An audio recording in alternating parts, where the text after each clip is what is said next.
خاص طور پر شہید مظلوم حضرت عثمان رضی اللہ تعالیٰ عنہ کی شہادت کے موضوع پر کہ اس کا تاریخی پس منظر کیا تھا، وہ کون سا فتنہ تھا جس کا ظہور ہوا، وہ میری کتاب ہے شہید مظلوم کے نام سے۔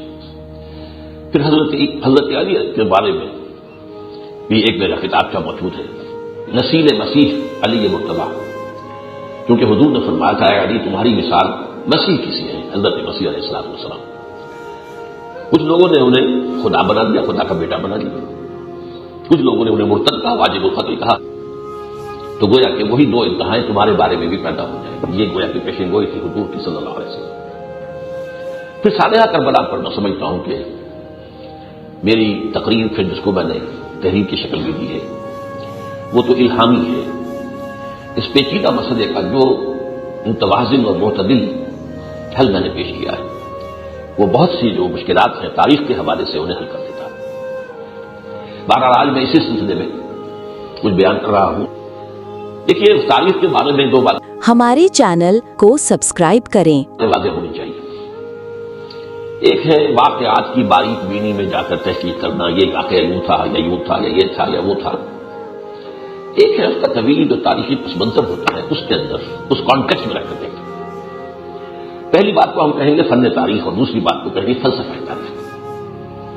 تو میں نے ان معاملات کے اندر کوئی ایک محقق کے اعتبار سے واقعات کی تحقیق و تفتیش اور چھان بین کا کام نہیں کیا، یہ میرا رول نہیں تھا۔ میں اول روز سے ایک داعی کی حیثیت رکھتا ہوں، داعی ان چیزوں کے اندر وہ اپنا وقت ضائع نہیں کیا۔ قرآن کی اصل دعوت کیا ہے، وہ دعوت جنہوں نے بدوؤں کو کہاں سے کہاں پہنچایا، وہ اصل شے کیا تھی۔ ظاہر بات ہے کہ اس دور میں تو نہ ابھی واقعہ کربلا ہوا تھا، نہ ابھی شہادت حسین ہوئی تھی، نہ شہادت عثمان ہوئی تھی، کچھ بھی نہیں تھا۔ جس چیز نے موٹیویٹ کیا تھا، جس چیز نے انقلاب برپا کیا تھا، وہ کیا تھا؟ میرا موضوع اول روز سے وہ ہے، لیکن بہرحال کیونکہ واقعاتی اعتبار سے ہمارے ماحول میں یہ باتیں موجود ہیں تو کسی داعی کے لیے بالکل ان سے بچ کر نکل جانا بھی ممکن نہیں ہے، معتدل نقطہ نظر اسے دینا پڑے گا۔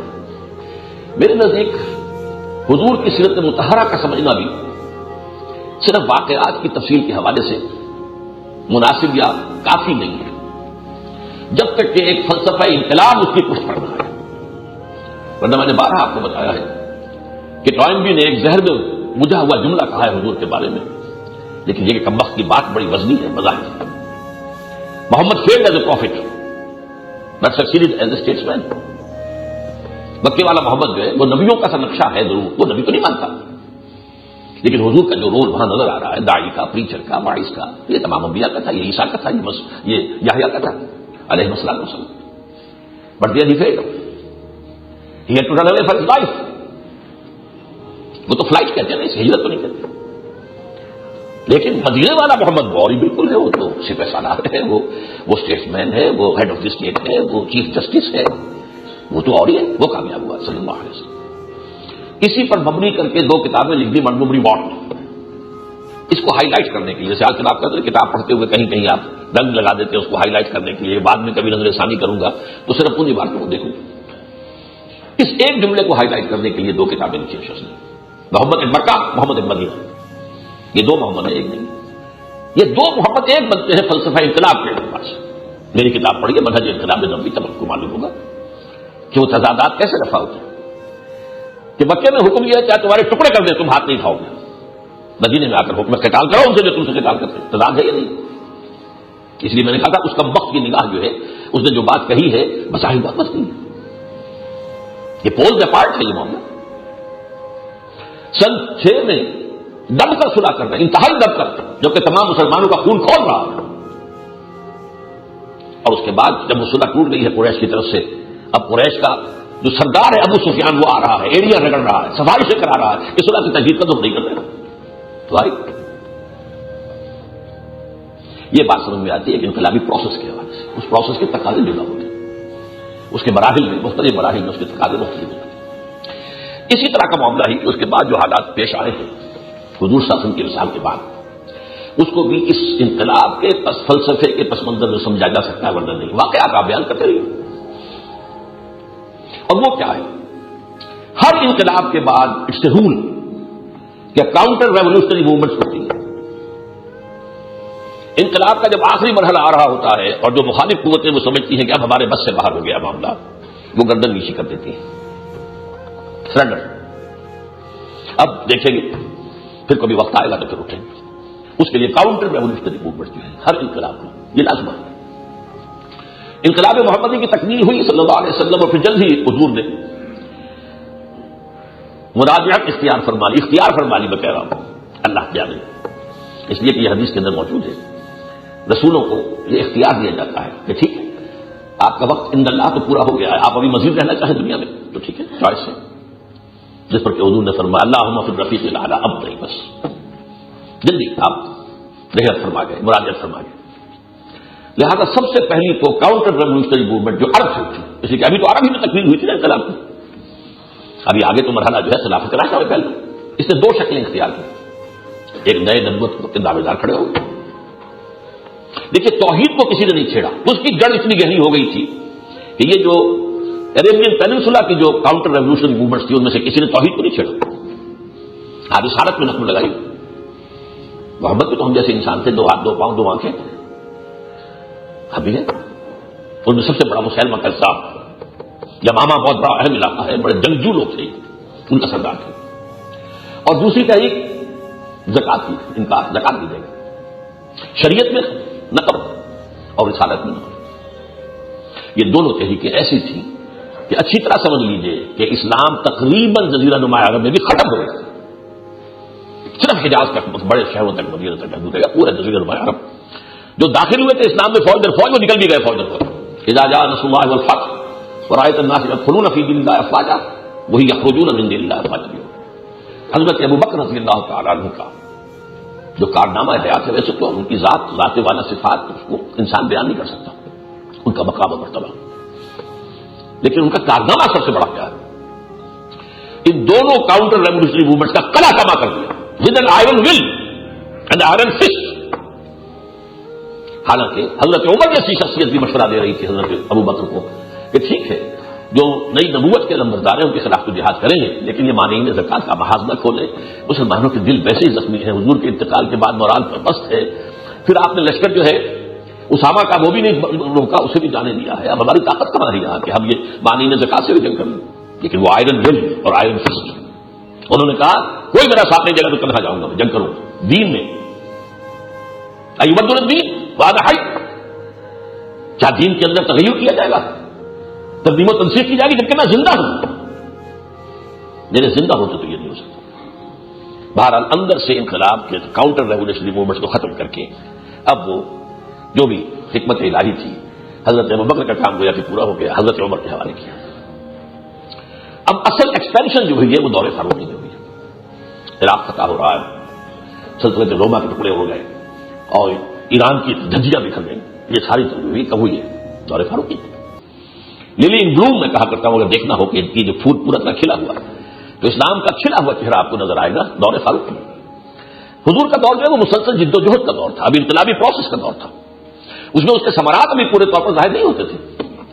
ابھی درخت جو ہے جو آم کا وہ ابھی پروان چڑھ رہا تھا. اور حضرت ابوبکر کا دور جو تھا وہ کاؤنٹر ریولیوشنری موومنٹ کو دفاع کرنے میں اور ختم کرنے میں، قلعہ کما کرنے میں گزر گیا. تو اصل میں تو پھول کھلا ہے وہ حضرت عمر کے اوپر. بہرحال اس کے بعد جو کاؤنٹر ریولیوشنری موومنٹس آئی ہیں ان کو سمجھنا چاہیے ان کا پس منظر کیا ہے. پہلی بات تو میں عرض کر چکا ہوں کہ مشرکین عرب کا معاملہ تھا جو تقریباً ختم ہو گیا حضرت ابوبکر کے زمانے میں. اب میں نے تقریباً کے 10 کا اضافہ کر دیا. اس کی وجہ کیا ہے؟ جنگ یمامہ میں بہت مسلمان شہید ہوئے، بڑی مشکل سے فتح حاصل ہوئی ہے. مسلمہ کے ساتھ بہت بڑی مشکل سے بہت جنگجو لوگ تھے اور ان کی فطرت میں جو جنگجوئی تھی اس کی وجہ سے بعد میں بھی چین سے نہیں بیٹھ رہے تھے. تو حضرت ابوبکر نے ان کو وہاں سے بے دخل کر کے اور عراق اور ایران کی سرحدوں پر آباد کر دیا تاکہ ان کے اندر جو جنگجوئی ہے وہ کفر کے خلاف استعمال ہو. وہاں جہاد ہو رہا تھا، یہ ان کا گڑھ بن گیا. اسی علاقے میں پھر حضرت عمر رضی اللہ تعالیٰ عنہ چھاؤنیاں بنائی کوفہ اور بصرہ کی. اب ظاہر بات ہے کہ مدینہ تو بہت دور ہے اور یہ جو سرحدیں ہیں ایران کی اور ادھر سے عراق کی بہت فاصلہ ہے، تو وہاں پہ چھاؤنیاں بنائی. اس سے یہ کہ یہ قبیلے وہاں پر اور مستحکم ہو گئے. حضرت علی نے اپنا دارالخلافہ منتقل کر دیا کوفے. وہی بات کہ سلطنت تو پھیل رہی ہے ادھر، اب اس کو کنٹرول کرنے کے لیے دارالخلافہ اتنے فاصلے پر. تو یہ ایک گروہ جو ہے یہ باقی رہا تھا اور باقی ادوار میں بھی یہ مختلف اوقات میں مختلف فتنوں کے اندر اپنی وہ جو ایک ہوتی ہے نا انسان کی سرشت نہیں بدلتی. حضور کی ایک حدیث میں آپ کو سنا چکا ہوں بارہا کہ اگر تم سے کہا جائے کہ کوہ احد پہاڑ اپنی جگہ سے ہل گیا ہے تو مان لینا کہ شاید ہل گیا ہو. اگر سمجھو کو کہا جائے کہ فلاں انسان کی سرشت بدل گئی ہے تو کبھی نہ بدل. سرشت نہیں بدل. اس کی تفصیل میں بارہ بیان کرتے ہوں اس سے مراد کیا ہے، لیکن اس پر موقع نہیں اس کو. تو ان کی سرشت کے اندر جو تھا معاملہ وہی تھا جس کے نتیجے میں یہ پھر بہت بڑے فتنے کا مرکز بنا. یہ میں بعد میں کروں. اب اس کے علاوہ جو اگریوڈ پارٹیز تھیں وہ اور کون تھیں، ان کو اسلام نے زخم پہنچایا. یہودیت، ٹکراؤ بھی ہوا، جنگیں بھی ہوئیں، جزیرہ دبئی عرب سے خارج بھی کر دیے گئے، یہودی مذہب کی نفی کی گئی مطلق. تو سب سے زیادہ اگریوڈ پارٹی خاتمہ تو ان کا نہیں ہوا، لیکن یہودیت جو ہے صرف عرب میں تو نہیں تھی. یہودیت جو ہے وہ تو پھیلی ہوئی تھی، مڈل ایسٹ کے اندر بھی تھی اور اندر بھی تھی، یورپ میں بھی تھی. ڈائسپورا کی وجہ سے یہ اس کی ظاہر بات ہے کہ 170 عیسوی میں جو ان کو نکالا گیا تھا تو اسی وجہ سے اسی لیے تو یہاں آ گئے تھے. یہاں ان کا کیا کام تھا؟ مدینہ منورہ کا کام تھا ان کا. بہرحال اس سے یہودیت ختم تو نہیں ہوئی، لیکن یہ کہ بہت زیادہ زخم خوردہ. دوسرا مقابلہ مذہبی سطح پر تھا عیسائیوں سے، لیکن عیسائیوں سے کوئی ڈائریکٹ کنفرنٹریشن حضور کی زندگی میں نہیں ہوئی، بلکہ عیسائیوں کا رول کچھ ہمدردانہ رہا مسلمانوں کے ساتھ. چنانچہ آپ کو معلوم ہے نجاشی ڈینوس مذہبی سینئر حبشہ کے بادشاہ عیسائی تھے جنہوں نے پناہ کی مسلمانوں. حالانکہ ایک بڑا وفد گیا تھا قریش کا عمرو بن العاص کی قیادت میں، یہ ہمارے بگوڑے میں انہیں واپس کرو، لیکن نہیں. حضرت جعفر طیار نے عین دربار کے اندر سورہ مریم کی آیات پڑھی ہے اور وہ نجاشی موم ہو گیا کہ یہ واقعتاً جو عیسیٰ کی حقیقت بیان ہوئی ہے ان آیات میں، عیسیٰ حقیقتاً اس سے ایک دن کا برابر جنم ہے. دن کا اٹھا کر اس نے کہا. اسی طریقے سے ہرقل کے پاس جب آپ کا نانا مبارک پہنچا تھا وہ مسلمان ہونا چاہتا تھا. وہ چاہتا تھا کہ 300 برس پہلے کی تاریخ دہرائی جائے جب کانسٹنٹائن ایمپرر آف روما وہ عیسائی ہو گیا تھا. جب عیسائی ہوا پوری سلطنت عیسائی ہوئی. عیسائیت کو عروج اس کے بعد حاصل ہوا 300 عیسوی کے اندر. وہ چاہتا تھا میں مسلمان ہو جاؤں، پہچان لیا تھا حضور کو، لیکن اس کے درباری اور اس کے سپہ سالار اس منظر جو تھا وہ ہم تفصیل میں نہیں جا سکتا، وہ واقعی مجھے بیان کر دیا. سیرت میں پڑھی پوری لمبی تفصیل وہ موجود ہے، حدیث موجود ہے. وہ رہ گیا، سلطنت کی بیڑیاں پاؤں میں پڑی رہ گئی، لہذا اسلام سے محروم رہ گیا. لیکن کوئی اس نے اقدام نہیں کیا. تو عیسائیت کی طرف سے بھی اس طرح کا کوئی کاؤنٹر ریولیوشنری موومنٹ کا معاملہ نہیں آیا. چوتھا معاملہ تھا ایران کا. ایران کی دھجیاں ہونے ختم ہو گئی. سلطنت روما کو صرف زخم لگا کہ اس کے ایشیائی مقبوضات جاتے رہے، شام چلا گیا اور یہ ترکی کا کچھ حصہ چلا گیا، لیکن سلطنت روما کو انٹیکٹ تھی. وہ تو ایسٹ یورپ میں بھی تھی اور شمالی افریقہ میں بھی تھی، ختم تو نہیں ہوئی نا. 3 ٹانگوں پر تھی، ایک ٹانگ ٹوٹ گئی. اور جو سلطنت کسرا تھی وہ ختم، نسیہ منسیہ. اور اس قوم کے اندر ایک تو قوم پرستی گھٹی میں پڑی ہوئی ہے ایرانیوں میں، جیسے جرمنوں میں ہے we are a superior race, ایسے ایرانیوں کے اندر دے آر ویری پراؤڈ. اور شاہ پرستی بھی ان کی گھٹیوں میں پڑی ہوئی تھی، بڑی پرانی تھی، کہخسو سے چلی آ رہی تھی. جو ایرانی بادشاہت کا جو اصل آغاز ہوا کہخسو ذوالقرنین، جس کی تاریخ تو پرانی کی سورہ کہف کے اندر. تو یہ 2 چیزیں ان کی سرشت میں تھی. یہی وجہ ہے کہ ان کی طرف سے بھی پھر اسلام کے خلاف جو ہے جو اپنی ان کی سرشت تھی اس کے حوالے سے تو یہ چیزیں جمع ہو گئی. کوفہ ان بنو تمیم کا مرکز بن گیا، جو اہل عرب میں سے جو گویا کہ جن کے اندر وہ جراثیم موجود تھے جو پروان چڑھتے رہے، انہی میں سے خوارج نکلے. انہی کے اندر سے پھر جو ہے وہ لوگ تھے کہ جنہوں نے اصل میں حضرت حسین کو شہید کیا. دوسری طرح کہ ایران کا جو ایران کی نسل پرستی اور شاہ پرستی اور شہنشاہیت پرستی تھی اس کے تو اس کا مرکز یہی وجہ ہے کہ پھر ایران شیعیت کا مرکز بنا. ہر چیز کا ایک پس منظر ہوتا ہے، کیوں بنا ہے، کیسے بنا، اسباب کیا تھے. اب ظاہر بات ہے جیسے کہ میں نے عرض کیا باقی ساری تحریکیں تو کچھ لی گئی. یہودیت کا معاملہ یہ تھا کہ اس کی طرف سے اب جو نیا حملہ ہوا اسلام پر اس کے بعد جو ہے وہ سارا یہودیت کی وجہ سے. یہودی جزیرہ نما عرب سے ختم کر دیے گئے. بنو قریظہ کا آپ کو معلوم ہے قتل عام کیا حضور نے، انہوں نے وعدہ خلافی کی تھی اور تورات کی یہ جو دی ہوئی سزا ہے بیان کردہ سزا وہ ان پر نافذ کی. اور ان کی طرف سے حکم بنائے گئے تھے سعد بن معاذ کو، انہوں نے یہ حکم دیا فیصلہ دیا تورات کے مطابق. تو وہ بہت تکلیف تھے. اب وہ ظاہر بات ہے کہ میدان میں تو مقابلہ کرنے کی ضرورت میں تھی نہیں، وہ تو ویسے بھی پوری دنیا میں جو تھے بکھرے ہوئے تھے، کوئی ایک مرکزی طاقت تھی نہیں، تو مقابلہ اور کیا کرتے. تو کوئی عسکری یا سیاسی تو ان کی طرف سے حملہ نہیں ہوا، ان کی طرف سے سازشی حملہ ہوا. مجھے یاد آتا ہے، آپ کو بھی معلوم ہوگا، وہ ٹروجن ہارس ٹرائے اور اسپارٹا کی جب جنگ ہوئی ہے تو جب ایک بڑا جرنیل مارا گیا ہے گریک، تو ایک دوسرے شخص نے کہا گریک نے So this is the end of Greek bravery, but not of treachery. بہادری کا تو آج خاتمہ ہو گیا، فلانا سردار ہمارا سب سے بڑا مارا گیا، لیکن ہماری جو سازشی صلاحیت ہے وہ تو ختم نہیں. پھر وہ بنایا گھوڑا انہوں نے، وہ تفصیل میں نہیں جا سکتے. تو یہودی ٹریچری جو ہے وہ برسر کار آئی. یہ ہے اصل جہاں سے بات سمجھنے کی.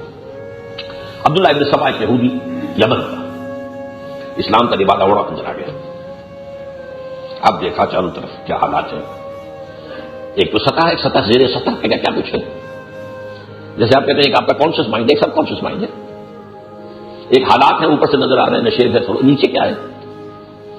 اس نے دیکھا کہ ایک تو قبائلی عصبیت ابھی مسلمانوں میں ختم نہیں ہوئی ہے. قریش، بنو امیہ، بنو ہاشم، چشمہ پرانی ہے اس کے اندر کہیں نہ کہیں موجود ہے. اور یہ دیکھیے اتفاق کہ پہلے دونوں خلیفہ نہ قرشی تھے، نہ بنو امیہ میں سے قرشی تو تھے، نہ بنو امیہ میں سے، نہ بنو ہاشم میں سے. ابو بکر بنو تیم میں سے، عمر بنو عدی میں سے. اب حضرت عثمان تھے، یہ بنو امیہ میں سے تھے. اب اسے موقع ملا بنو ہاشم کی عصبیت کو جگہ دے کر. یہ کون آ گیا بنو امیہ کا آدمی، یہ کیسے ہو گیا بنو ہاشم؟ خلافت کا حقدار اول روز سے علی. یہ سب، یہ ابو بکر بھی غاصب، عمر بھی غاصب، عثمان بھی غاصب. اس انتہا تک گیا وہ کہ علی تو خدا کا اوتار ہے، خدا ہے. ایک طرف توحید میں اسے زد لگائی ہے، اور دوسری طرف یہ کہ یہ ایک عصبیت، اور تیسری طرف ایک ماسٹر مائنڈ کی طرح انہوں نے پروپیگنڈا کی مہم چلائی جو حضرت عثمان اور ان کے جو عاملین تھے ان کے خلاف کردار کشی کی مہم. اور دیکھیے جو انتہائی ذہانت، جینیس تو ہے یہ قوم، اس میں تو کچھ شک ہی نہیں ہے. کتنے بڑے بڑے سائنسدان انہوں نے پیدا کیے ہیں، بڑے بڑے فلسفی انہوں نے پیدا کیے. ذہین قوم تو ہے، اللہ نے بھی کچھ دیکھ کر آخر انہیں چنا تھا کبھی. فضل اللہ علی العالمین. تو وہ جو ان کا جینیس ہے، ایول جینیس، وہ مروع کر رہا ہے کہ مدینے کے اندر تو یہاں کہانیاں بیان کرو، یہ معاویہ کیا کر رہا ہے وہاں پر، اس نے کیا کیا ہے، اس نے دولت لوٹ لی ہے تو یہ کیا ہے، اور وہ مصر کا گورنر کیا کر رہا ہے، عمر بن العاص فلاں کا کیا کر رہا ہے، عمرو بن صاحب، ان سب کے خلاف پروپیگنڈا ہو رہا ہے. اور وہاں ہوگا ایک دوسرے کے خلاف پروپیگنڈا، اور حضرت عثمان کے خلاف پروپیگنڈا. یہ تو اقربا پروری ہو رہی ہے. یہ جو ہے بیت المال کو ذاتی خزانہ بنا لیا گیا ہے، رشتہ داروں کو بڑے بڑے حاکم بنا دیا گیا ہے، وغیرہ وغیرہ. اب اس کا توڑ کیسے ہو؟ نہ مینز آف کمیونیکیشن ہے. اطلاع بھی شام سے مدینے تک آئے تو 2 ہفتے لگ جائیں، شاید ویسے سے آئے تو اتنا وقت لگ جائے، اور کوئی ایسا معاملہ اٹھا دے یہاں پر. لہذا یہ طوفان کی طرح بن اٹھا. اور یہاں وہ فتنۃ الکبریٰ قائم ہوا، جسے کہ ایک بڑی کتاب ہے الفتنۃ الکبریٰ، عظیم ترین فتنہ تاریخ انسان کی. لوگ کھڑے ہو گئے حضرت عثمان سے کہ تم استعفیٰ دو، چھوڑو کرا. حضرت عثمان نے کہا کیسے، کیا وجہ، یہ کیا تم نے، یہ کیا تم نے، یہ کیا. سب کا جواب دے رہے ہیں وہ قتل نہیں کیا، تم جھوٹ بول رہے. حضرت علی مسجد میں آ گئے کیونکہ حضرت عثمان کو انہوں نے قید کر دیا تھا گھر کے اندر. حضرت علی مسجد میں، حضرت عثمان نہیں آ سکتے تھے مسجد نبوی کے اندر. انہوں نے ایک ایک اعتراض کا جواب دیا حضرت عثمان کی طرف سے، جھوٹ کر رہے، ورز کر رہے. لیکن وہ کوئی ماننے والے تو نہیں تھے جسے فتنہ ہی برپا کرنا ہو. نتیجہ کیا نکلا؟ حضرت عثمان اڑے ہوئے ہیں. یہ بہت بڑی اہم بات ہے کہ جب تک یہ مجھے قتل نہ کر دیں میں تمہیں اجازت نہیں دے سکتا کہ ان کے خلاف جنگ کروں. اس لیے کلمہ گو ہے، میں کیا کروں. ان کا سارا میرے خلاف ہے نا، اسلام کے خلاف تو انہوں نے کوئی بات کہی نہیں. تو میں کیسے ان کے خلاف کوئی اپنی جان بچانے کے لیے، اور جو کلمہ گو مسلمان ہیں ان کی خورے نہیں کروں، نہ کلاؤں. حضرت معاویہ شام سے پے بپے خطوط بھیج رہے ہیں، آپ ہمیں اجازت دیجیے ہم آ کر ان کا کلا کما کر دیں، چند ہزار یہ بلوائی ہے. عمرو بن العاص مصر سے کہہ رہے ہیں، خود مدینے میں بیٹھے حضرت علی کہہ رہے ہیں، حضرت طلحہ کہہ رہے ہیں، حضرت زبیر کہہ رہے ہیں. اچھا مبشرہ میں سے آپ اجازت دیجیے ہم ان کا ختم کریں. اب یہ ایک بڑا سا سوال ہے، کوشچن، ایک کوشچن سائن آف انٹروگیشن. لیکن یہ کہ اس میں تفصیل میں نہیں جاؤں گا، وہی میرا کتاب کا مظلوم شہید مظلوم اس کا مطابق ہے. بہرحال حضرت عثمان شہید کر دیے رضی اللہ تعالیٰ، جبکہ دروازے پر حسنین رضی اللہ تعالیٰ عنہما پہرے دار کے طور پر کھڑے تھے. حضرت علی نے دروازے پر اپنے دونوں بیٹوں کو کھڑا کر دیا تاکہ پہلے انہیں کو قتل کرنے کو اندر جائے. وہ پچھواڑے سے آئے ہیں دوسرے مکان کے اوپر سے چھت میں، اور انہوں نے یہ وہ فتنہ ہے جو یوں سمجھیے یہ پس منظر ہے واقعہ کربلا اور حضرت حسین کی شخصیت اور یزید کی شخصیت جو ہے اس کے پس منظر ہے. اس کے بعد ایک بہت اچھی بات یہ ہوئی، یہی خوارج پھر میں نے آپ کو بتایا تھا، وہ بنو تمیم کے قبائل جو حضرت معاویہ کے خلاف تو حضرت علی کی جنگ میں تھے، فوج میں تھے، بعد میں وہ ان سے علیحدہ ہوئے، ناراض ہوئے، اور انہی میں سے ایک نے حضرت علی کو شہید کر دیا، چوتھے خلیفہ یہی لوگ تھے۔ لیکن بہت اچھی بات یہ ہوئی کہ حضرت حسن نے صلح کر لی امیر معاویہ سے، ان کے حق میں دستبردار ہوئے، مصالحت ہو گئی۔ حضور نے فرمایا بھی تھا میرا یہ بیٹا جو ہے یہ مسلمانوں کے 2 گروہوں میں صلح کرائے گا، رضی اللہ عنہ۔ بہت متحمل مزاج، بہت متحمل مزاج۔ اس کے بعد 20 سال گزرے ہیں، نوٹ کیجئے، امیر معاویہ کی خلافت کہیں، حکومت کہیں، عمارت کہیں۔ ہم خلافت راشدہ میں اس دور کو نہیں سمجھتے۔ خلافت راشدہ یا حضرت علی پر ختم یا حضرت حسن پر ختم۔ 30 برس جو حدیث میں آئے وہ بنتے ہی تب ہے جبکہ حضرت حسن کے بھی 6 مہینے شامل کیے جائیں۔ امیر معاویہ کا دور جو ہے وہ خلافت راشدہ میں، لیکن حکومت راشدہ میں شامل ہے۔ امن ہی امن، سکون ہی سکون، چین ہی چین، کوئی اختلاف نہیں، کوئی جھگڑا نہیں، کوئی خونریزی نہیں۔ 20 برس، باقی ہمارے جو خلفاء اربعہ کے ملا کر 30 برس بنتے ہیں، 4 کے بلکہ 5 کے۔ اور اس میں جو ہے وہ دوبارہ وہ جو قافلہ رک گیا تھا کہ فتوحات کا دائرہ، کیونکہ انٹرنل اسٹرائک حضرت علی کا پورا دور تو باہمی خانہ جنگیت میں ادھر ہو گیا۔ Not a single inch of land was added to the Islamic territories. تو بھابھی جب ہو رہی 1 لاکھ آدمی تو مر گئے ایک دوسرے کی تلواروں سے، عشرہ مبشرہ شہید ہو گئے 2، طلحہ اور زبیر۔ پھر حضرت علی کی شہادت پر معاملہ ختم ہوا۔ اس لیے پھر جو ہے شروع جو ہوا دوبارہ ہوتا ہے زیادہ پیما پھر کارواں ہمارا وہ حضرت معاویہ کے دور میں، لیکن ظاہر بات ہے کہ اب اس کے اندر وہ وگر نہیں تھی جو دور صحابہ میں تھی۔ اس نے یہ زخم بہت کاری تھا جس نے جو دلوں کو جو ہے مردہ کیا ہے، اور بہت سی چیزیں جو ہے وہ فسادات کی شکل کے اندر پیدا ہوئی ہیں، وہ اتنی آسانی سے ختم نہیں ہوتی۔ وہ ضعف جو تھی کہاں وہ دور فاروقی اور دور عثمانی کا بھی ابتدائی دور جو ہے، حضرت عثمان کے 12 سال ہے خلافت میں، جن میں سے کم از کم 8 برس تو بالکل اسی شان کے جیسے کہ حضرت عمر کی۔ آخری سالوں میں فتنہ ہوا، اختلافات ہوئے۔ بہرحال اس کے بعد یہ ہوا، ایک صحابہ میں سے ایک بزرگ شخصیت تھے مغیرہ ابن شعبہ، انہوں نے حضرت امیر معاویہ کو یہ مشورہ دیا کہ آپ اپنی زندگی ہی میں اپنے جانشین کا فیصلہ کر دیں، ورنہ ایسا نہ ہو کہ پھر خانہ جنگی شروع ہو جائے۔ اس لیے کہ حضور کے کبار صحابہ تو سب دنیا سے رخصت ہو چکے، اب تو یا تو وہ جو صغار تھے اس میں چھوٹے تھے بچے تھے وہ ہیں، یا جو بعد میں ایمان لائے وہ ہیں۔ تو خانہ جنگی ہماری جو 1 لاکھ جانے پہلے دے چکی ہے، اب بھی اگر کسی مضبوط قبیلے کی پشت پناہی نہ ہوئی حکومت کو تو خانہ جنگی رہے گی۔ امیر معاویہ کی بات یہ سمجھ میں آ گئی، انہوں نے یزید کے لیے ولی عہدی کی بیعت لے لی، سب نے بیعت کر لی سوائے 5 افراد، 5 تھے بہت اہم۔ حضرت ابو بکر کا بیٹا عبد الرحمن ابن ابی بکر، حضرت عمر کا بیٹا عبداللہ ابن عمر، حضرت عباس کا بیٹا عبداللہ ابن عباس، حضرت زبیر کا بیٹا عبداللہ ابن زبیر، حضرت علی کا بیٹا حضرت حسین۔ حضرت حسن کا انتقال ہو چکا تھا۔ امیر معاویہ نے جہاں تک میرا مطالعہ ہے سختی نہیں کی، ٹھیک ہے کوئی بات نہیں، ابھی تو ولی عہدی کی بیعت ہے نا، جب وہ اصل وقت آئے گا وہ ذمہ داری سنبھالنے کا عمارت کی تو پھر دیکھا جائے گا۔ اب 10 برس گزر گئے کہ یہ ولی عہدی کی بیعت جو ہے ہوئی بھی ہے مسلمانوں کی پوری سلطنت کی، سوائے ان 5 افراد، ان میں سے بھی ایک جو ہے حضرت عبد الرحمن ابن ابی بکر فوت ہو گئے تو 4 رہ گئے۔ جب باقاعدہ ولی عہدی نے شکل اختیار کی عمارت کی تو 4 افراد تھے، انہوں نے انکار کر دیا بیعت سے۔ لیکن بعد میں اب جب یزید کی حکومت کی طرف سے طاقت کے استعمال کا جو مظاہرہ ہوا کہ اب کر دیا جائے گا، تو یہ تقسیم ہو گئے 2 جمع 2 میں، 2 ایک طرف 2 ایک طرف۔ ان 4 میں سے جو کبار تھے، اکبر تھے، بڑے تھے، عبداللہ ابن عباس، عبداللہ ابن عمر، ان دونوں کی رائے یہ ہوئی کہ اگر یہ کام غلط ہوا ہے لیکن ایسا نہیں ہے کہ اس کی وجہ سے خانہ جنگی شروع کر دی جائے، لہٰذا انہوں نے بیٹھ کر لی۔ مصلحت امت انہوں نے پیش نظر رکھی، جیسے مصلحت امت امیر معاویہ نے پیش نظر رکھی تھی، مغیرہ ابن شعبہ کا مشورہ مان کر۔ 2 تھے یہ نوجوان تھے، حسین ابن علی، عبداللہ ابن زبیر، تو نہیں nothing but we have to resist۔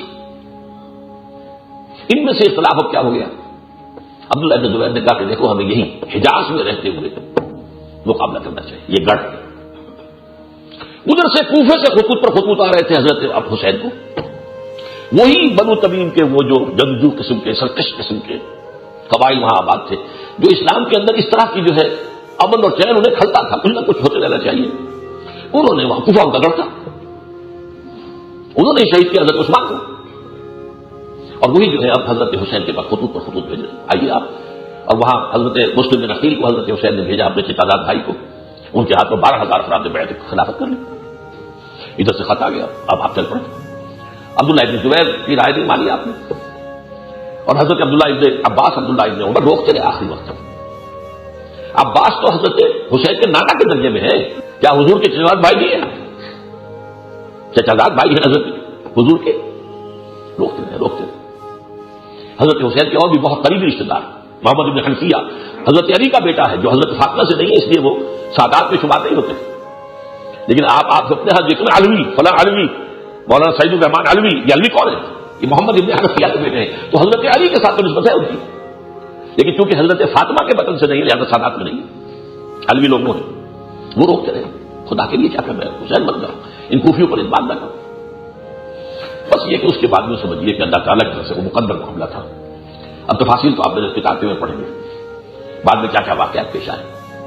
راستے ہی میں سے اطلاع آ گئی کہ وہاں تو عبید اللہ ابن زیاد گورنر بن کر آیا، اس نے جو پھر تشدد کیا تو سارے کوفی پھر گئے، سب نے بیعت توڑ دی، سب نے عبید اللہ ابن زیاد کے ہاتھ پر یزید کی بیعت کر لی، مسلم بن عقیل کو قتل کر دیا. لا اللہ. حضرت حسین واپس آنے کا سوچا تو مسلم بن عقیل کے بیٹے آڑے آ گئے کہ اب تو جب تک ہم اپنے باپ کے خون کر کے سانس نہیں دینے گے واپس کا کیا سوال ہے. وہ ایک عرب شخصیت جو ہوتی ہے اس کے اندر جو لہٰذا اپنی مروت میں حضرت حسین نے کہا ٹھیک ہے. یہ لمبی بات ہے.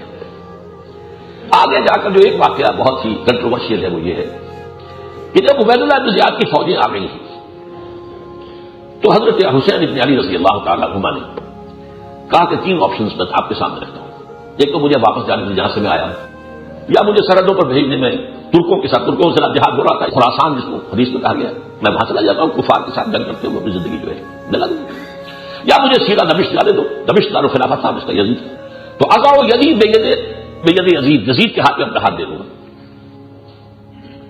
نتھنگ بھائی یہاں بیٹھ کرو. یہ حضرت حسین نے قبول نہیں کیا. انہوں نے لا کے فوجیوں کے سامنے ان خطوں کے تھیلے رکھ دیے اور ایک ایک کا نام فلاں ابن فلاں، کیا یہ تمہارا خط نہیں ہے جو تم نے مجھے بلایا؟ اے فلاں، یہ سب کوفی تھے نا. عبید اللہ ابن زیاد کی فوج کون کوفی تھی. وہ جو بوری بھری ہوئی تھی خطوں کی وہ جب دکھائی ہے، اب ان کی جان پر بن گئی کہ اب اگر انہیں جانے دیتے ہیں تو ہماری جو غداری تھی یزید سے اس کا پول کھل جائے گا. وہ یزید تو پھر ہماری جو شامل بلائے گا کہ ہم نے بلایا تھا حسین. لہٰذا یہیں پر ختم کرو ان کو، اور اسی لیے خیموں میں آگ لگائی گئی تاکہ یہ جو ایویڈنس تھا یہ ختم ہو. بڑا ظاہر بات ہے خواتین کی کوئی بے حرمتی نہیں کی گئی. حضرت حسین کے بیٹے علی بن حسین زین العابدین وہ بیمار تھے، جنگ میں حصہ نہیں لے سکے تھے. ان کی کوئی ان کے اوپر نہیں کیا کہ اب یہ قتل کر دو یا معاذ اللہ ثم معاذ اللہ، یہ جو اب جو ہے خواتین یہ گویا کہ مال غنیمت میں سے روڈیاں بنا لو، معاذ اللہ ثم معاذ اللہ. نہیں، ایسا نہیں. بہرحال یہ ہے اصل پس منظر معاملے کا تاریخ کا. حادثہ بہت ہی سمجھیے تکلیف تھے تاریخ انسانی، ابھی تک وہ بلیڈ کر رہا ہے. وہ جو یہودی سازش جو ہے وہ ابھی تک بلیڈ کروا رہی ہے مسلمانوں کو، کیونکہ یہ فرقے 2 بن گئے تھے اس وقت، شیعان علی، شیعان عثمان. شیعان علی میں یہ سب لوگ تھے اور ان میں وہ خوارج جو بعد میں بن گئے وہ بھی تھے، جنہوں نے قتل کیا حضرت علی کو وہ بھی تھے. اور شیعان عثمان وہ تھے جو حضرت علی سے مطالبہ کر رہے تھے کہ پہلے آپ عثمان کے قاتلوں کو سزا دیں پھر ہم آپ کے ہاتھ پر بیٹھ کریں گے. یہ ایک علیحدہ مسئلہ ہے کہ ان دونوں گروہوں میں سے کس کا موقف جو ہے وہ برحق تھا. حضرت علی کہہ رہے تھے کہ میرے ہاتھ پر بیعت کرو، مجھے تقویت پہنچاؤ تو میں ان سے نپٹوں. میرے نزدیک دونوں انتہائی ایک انتہائی مخلص، انتہائی ظاہر بات ہے حضور کے بارے صحابہ میں سے ہیں. ہم ان میں سے کسی کی نیت پر کوئی حملہ نہیں کر سکتے.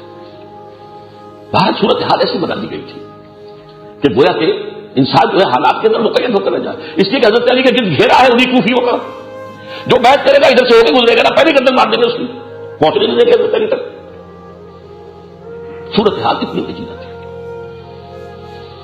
باہر اس درحد پاس اب آ رہا ہوں آپ کے سامنے کہ واقعہ کربلا اور شخصیت حضرت حسین رضی اللہ تعالیٰ عنہ اور شخصیت یزید یہ one of the most controversial issues of Muslim history. ان کے بارے میں 3 جو ہے نقطۂ نظر موجود ہیں. اور تینوں بھی ایسے نہیں ہیں کہ بالکل ڈسٹنکٹ ہو ایک دوسرے سے، 1 2 3 نہیں، ملے جلے شیڈس. اوپر والے کا شیڈ وہ تو ہوتا ہے، کچھ دوسرا شیڈ شروع ہو گیا، وہ مکس کر چلا آ رہا ہے، پھر دوسرا شیڈ آ گیا، پھر دوسرے شیڈ کے ساتھ تیسرا شیڈ کچھ ملا ہوا ہے، پھر تیسرا ننگا شیڈ آ گیا. تو یہ اس طریقے سے 3x3 9 شیڈز آپ کو مل جائیں گے مسلمانوں میں. اس ان واقعات کے بارے میں نقطۂ نظر کیا ہے، میں 3 مین میں تقسیم کر کے آپ کو بتا رہا ہوں. اہل تشیع سب ایک جیسے نہیں ہیں، ان کو میں کہوں گا امامی ہیں. اب ان کے اندر آپ کو نظر آ جائیں گے وہ بھی پیدا ہوئے جنہوں نے حضرت علی کو خدا کا اوتار مان لیا اور آج بھی موجود ہیں. علوی اور نصیری یہ شام میں اور لبنان میں جو ہے اس کی جو ہے یہ کھل کر کہتے ہیں. پھر یہ کہ اس میں ان سب کا اتفاق ہے کہ خلیفہ اول وہ سے حضرت علی تھے، اور یہ کہ حضرت علی جو ہے مسیح تھے حضور کے. حضور نے وصیت کی تھی کہ ان کو میرے بعد خلیفہ بنانا ہے. بہرحال یہ ایک نقطۂ نظر ہے تاریخ کا. اور یہ کہ حضرت حسین نے اپنی گردن کٹوا کر اور اسلام کو مرنے کے بعد زندہ کر دیا. یہ جو انتہائی نقطۂ نظر ہے اس میں کچھ اہل سنت کے بھی، عوام ہی نہیں خواص بھی شامل ہے. یہ نقطۂ نظر جس طریقے سے پھیلایا گیا، اب آپ اندازہ کیجئے، میں نے آپ کو بتایا تھا کہ جو حضرت عثمان کے خلاف اس کے زمانے میں یعنی ماسٹر پلان تھا یہ اس پروپیگنڈے کا. آج کا ماسٹر پلان کیا ہے؟ ہر سال یہ محرم میں جو دہرایا جا رہا ہے معاملہ، اس میں خاص نقطۂ نظر جو ہے وہ ذہنوں میں اتارا جا رہا ہے. مسلمان علماء میں سے بھی اکثر تاریخ نہیں پڑھتے، قرآن پڑھا، حدیث پڑھی، فقہ پڑھی، تاریخ کے حوالے سے جو باتیں مشہور کر دی گئی وہی ان کی زبان میں پر بھی آ گئی. تو ایک نقطۂ نظر تو یہ ہے. چنانچہ وہ جو اشعار مشہور ہیں، شاہ اصل حسین، بادشاہ اصل حسین، دین اصل حسین، دین پناہ اصل حسین، سرداد نہ داد دست در دست یزید، حقا کے بلا الہ الہ اصل حسین. یا یہ کہ ہمارے ہم سنی شاعر آپ ذرا اندازہ کیجیے، مولانا محمد علی جوہر، قتل حسین اصل میں مرگ یزید ہے، اسلام زندہ ہوتا ہے کربلا کے بعد. کوئی ان سے پوچھے اسلام مرا کب، کون سی تاریخ ہے اس کی ڈیٹ آف ڈیتھ؟ اسلام مرا نہیں تھا، اسلام میں کبھی ایک آ رہی تھی. میں پہلے کہتا رہا ہوں 6 منزلہ عمارت کی 5 منزل گر گئی تھی. اوپر ریاست کا نظام جو تھا، خلافت کا شورائی کہ مسلمانوں میں سے انتخاب کے ذریعے سے جو بہترین ہو، متقی ہو، عالم ہو، کچھ نہ یہ کہ جس کے پیچھے قوت ہو، جس کی لاٹھی ہو بحث، اس کی بحث ہی نہیں.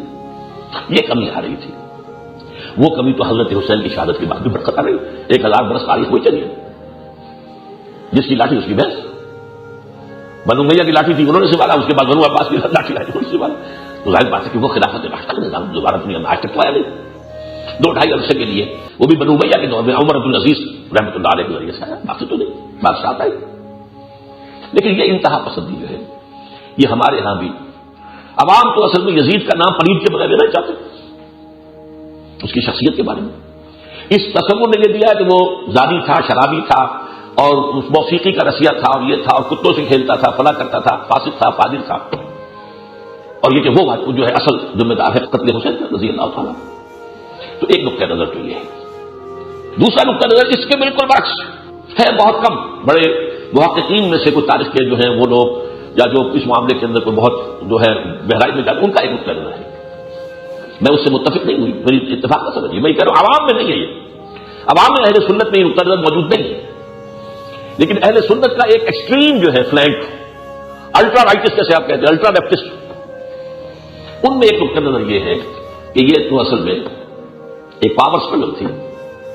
تو معاملہ جو ہے یہ در حقیقت جو ہے جس طرح دنیا کے اندر اقتدار کی جنگیں ہوتی ہیں، حضرت حسین یہ سمجھ رہے تھے کہ بنو ہاشم کا حق ہے. وہی جو کہ آپ کے عبداللہ ابن سبا نے جو بات پھیلائی تھی، بنو ہاشم تو ہمارا حق، ہمیں ملنا چاہیے، یہ بنو امیہ کہاں سے آئے. یہ ایک نقطۂ نظر ہے ناصبین کا. ہمارے دور میں ایک شخص نے اس پر بہت سی زوردار کتابیں لکھی تھی، محمود احمد عباسی. وہ گویا کہ اس دور کے ناصبین کے سرداروں میں سے تھے. ان کی کتاب جب چھپی ہے، یہ کوئی 60s کی بات ہے غالباً یا 50s کی، خلافت معاویہ و یزید. اس نے یہ کیا کہ تاریخ ہی کے اوراق میں سے ایسی پکچر نکال دی جو اہل تشیع کے دی ہوئی پکچر سے بالکل برعکس. اس کی وجہ کیا ہے؟ تاریخ نے تمام نقطہ نظر کو جمع کیا ہے. مورخ کا کام تو یہ ہے کہ یہ بھی کہا گیا، یہ بھی کہا گیا، فلاں کا یہ تھا، فلاں کا یہ تھا، فلاں کا یہ موقف تھا، فلاں کا یہ موقف تھا. اب حدیث میں تو یہ کیا گیا ہے کہ تمام روایتوں کی چھان پھٹک کی گئی، چھان بین کی گئی. تاریخ کی روایتوں میں چھان پھٹک ہوئی نہیں، انہوں نے جمع کر دیا سارا گند جو بھی تھا. لہذا اب تاریخ کی کتابوں سے آپ نقشہ لائیں گے تو ایک انتہا کا بھی نکلتا ہے، دوسری انتہا کا بھی نکلتا ہے. تو میں نے جب یہ کتابیں پڑھی تھی تو میں نے یہ مانا تھا، میں نے اس کی رائے سے اتفاق نہیں کیا، لیکن یہ میں نے مانا تھا کہ یہ اس نے کام کیا ہے کہ تاریخ کے حوالے سے یہ مواد نکال کر گویا کہ دوسری انتہا جو ہے اس کی بجائے اب انسان کے لیے ممکن ہے کہ درمیانی پوزیشن میں آ جائے، ایک یہ انتہا یہ ہے درمیان، اس میں اللہ تعالیٰ نے مجھے قائم کیا ہے۔ اہل سنت کے اکثر علماء قائم، چنانچہ میں واقعی بتا دیتا ہوں، مولانا اصلاحی صاحب کے زمانے میں وہ نصاب میں نکال رہا تھا، سرپرستی مولانا اصلاحی صاحب کی تھی، میں نے انہیں بھی پڑھوائی وہ کتابیں، انہوں نے نہیں پڑھی تھی، اور انہوں نے پھر باقاعدہ ایک معافی نامہ لکھا کہ میں چونکہ تاریخ کا طالب علم نہیں رہا، میں قرآن اور حدیث اس پر بلکہ زیادہ زور تو قرآن ہی پر ہے، حدیث سے بھی کمی تھا، تو میں چونکہ تاریخ کا طالب علم نہیں تھا، لہذا تاریخ کے بارے میں جو باتیں عام لوگوں کی زبانوں پر آ گئی تھی، قلم سے آ گئی تھی، کچھ اہل قلم کے ہاتھوں بھی، وہی میری زبان پر بھی آ گئی اور میری زبان سے نکلتی رہیں یا میرے قلم سے، اب میں ان تمام باتوں سے توبہ کرتا ہوں جو حضرت عثمان پر تنقید کے ضمن میں یا امیر معاویہ پر یا عمر بن العاص رضی اللہ تعالیٰ عنہ پر جو بھی میری قلم سے یا زبان سے ایسی باتیں نکلی، میں ان سے متعین ہوتا ہوں۔ یہ چھاپا میں نے باقاعدہ، یہ اقرار نامہ ان کا میثاق ہے۔ بہرحال ناصبیوں کا قول یہ ہے جو میں نے پہلے بیان کیا تھا کہ اصل میں حضرت حسین کی شہادت کی ذمہ دار یزید نہیں ہے، بلکہ عبید اللہ ابن زیاد کہیں یا اصل میں وہ کوفی تھے جنہوں نے کہ وہ خطوط لکھ کر حضرت حسین کو بلایا تھا، اور اب وہ مرتد ہو گئے تھے گویا کہ اپنی توبہ اپنی بیعت کے توڑ کر، ومن کو صفائی دماغن کو سوال نفسی بیعت کا معاملہ کیا، اور اب ان کا خطرہ تھا کہ اگر حضرت حسین پہنچ گئے یزید تک تو وہی معاملہ ہو جائے گا جیسے حضرت حسن کا ہوا تھا ابھی معاویہ کے ساتھ، تو صلح ہو جائے گی۔ حضرت حسن نے صلح کر کے ابھی معاویہ کے ہاتھ میں دستبرداری کی تھی، چنانچہ یہ الفاظ آتے ہیں روایت کے اندر، اذا یدی بیدی، میں اس کے ہاتھ میں اپنا ہاتھ دے دوں گا، اب اس کے بعد چاہے بیعت کر لوں گا یا یہ کہ اس کے ساتھ کوئی معاملہ طے کر لوں گا، جو بھی ہوگا، یہ دونوں مفہوم ہو سکتی ہے۔ اسی طریقے سے ناصبیوں کے نزدیک یزید نہ زانی تھا، نہ شرابی تھا، نہ اس کا نصیحت تھا، موسیقی کا وغیرہ کچھ نہیں تھا، ٹھیک ٹھاک ایک مسلمان تھا۔ ہاں ٹھیک ہے، اس درجے کا جو خلفائے راشدین پہلے سے وہ ان کے درجے کا تو کون مل سکتا تھا انسان، یہی ہے جس کے بارے میں سب سے پہلا لشکر جو حملہ آور ہوگا مدینہ القیصر پر، حضور نے فرمایا وہ ان کی مغفرت ہو گئی، اور پہلا لشکر کیا ہے امیر معاویہ رضی اللہ تعالیٰ عنہ کے عہد خلافت میں یزید کی سرکردگی، ناصبی اس کو لے کر آتے۔ تو یہ دو انتہائی نقطہ نظر ہے، اہل تشیع میں بھی پھر انتہا، وہ الوہیت والا معاملہ جو ہے وہ اہل تشیع کا جو وہاں سے نصیریوں وغیرہ کا ہے وہ نہیں تو کم سے کم ذہنوں کے اندر بیٹھا ہوا ہے۔ غالب جیسا شخص کہتا ہے مشغول حق ہوں بندگی بوتراب میں، بوتراب حضرت علی کی کنیت ہے حضور کی عطا کرنا، کہ میں ان کی بندگی کر رہا ہوں، ان کی عبادت کر رہا ہوں، اصل میں ان کی نہیں اللہ کی کر رہا ہوں، اور ہر چند علی کی ذات نہیں ہے خدا کی ذات، لیکن نہیں ہے ذات خدا سے جدا علی غالب۔ تو یہ میں نے آپ کو دو انتہائی نقطہ نظر بتائے ہیں، اور میں نے جیسا کہ بتایا کہ میں نے محمود احمد عباسی کی کتاب سے، کیونکہ میں نے تو ساری تفاصیل میں جا کر تفسیر طبری کو پڑھنا اور تفسیر فلان کو تو پڑھنا، یہ تو ساری عمر اسی کام میں آدمی لگے، اسی کا ریسرچ اسکالر بن کر رہ جائے تو کام کر سکتے، لیکن میں نے جب دیکھا کہ اس شخص نے ایک دوسرا بالکل انتہائی نقطہ نظر، تو اب یہ کہ درمیان میں کھڑے رہنے کا انسان کو موقع ملتا ہے، وہ جو ہے اکثر جو اہل علم ہے اہل سنت، لیکن اس میں بھی جس وضاحت کے ساتھ میں آپ کے سامنے بات کر رہا ہوں یہ اللہ تعالیٰ کا خصوصی فضل ہے مجھ پر، وہ یہ ہے کہ اگرچہ اسلام کی موت واقع نہیں ہو رہی تھی لیکن اسلام کے سیاسی نظام کی سطح گر رہی تھی، اب موروثی حکومت کا گویا کہ آغاز ہو رہا تھا، اس کو روکنے کے لیے یہ میدان میں آئے، خلافت کے مدعی ہو کر نہیں آئے، ناصبیوں کے بعد کی خلافت، وہ خلافت کے مدعی تھے، البتہ یہ جو اب سنت کیسر و کسرا شروع ہو رہی تھی، اچھا حضرت امیر معاویہ کی نیت کتنی بھی پاک اور صاف ہو، انہوں نے تو امت کی